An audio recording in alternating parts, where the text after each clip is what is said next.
It's complicated. So New South Wales regional residents can enter Queensland from tomorrow without going into 14 days of hotel quarantine.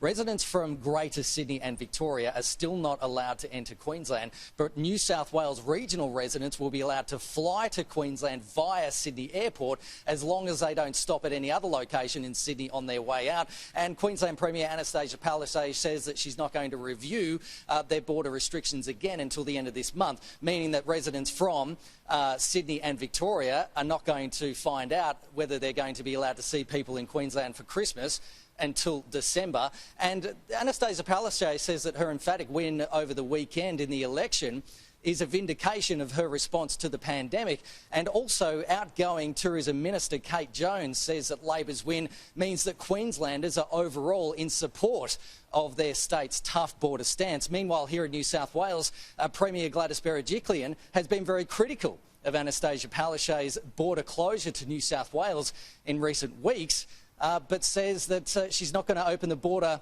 to Victoria until Victorian contact tracers can prove that they can stay on top of any outbreaks now that there's more movement in their population, and says that New South Wales can cope with any outbreaks that do pop up. Victoria has not yet passed that test, and neither has Western Australia. And speaking of Western Australia, residents from all states and territories will be allowed to enter WA from November 14, except residents from New South Wales and Victoria. Now, the federal government want all state and territory borders open now, and the Queensland election result is putting into doubt the National Cabinet's plan of having all state and territory borders open by Christmas. Federal Health Minister Greg Hunt is urging the Queensland Premier to keep reviewing their border restrictions.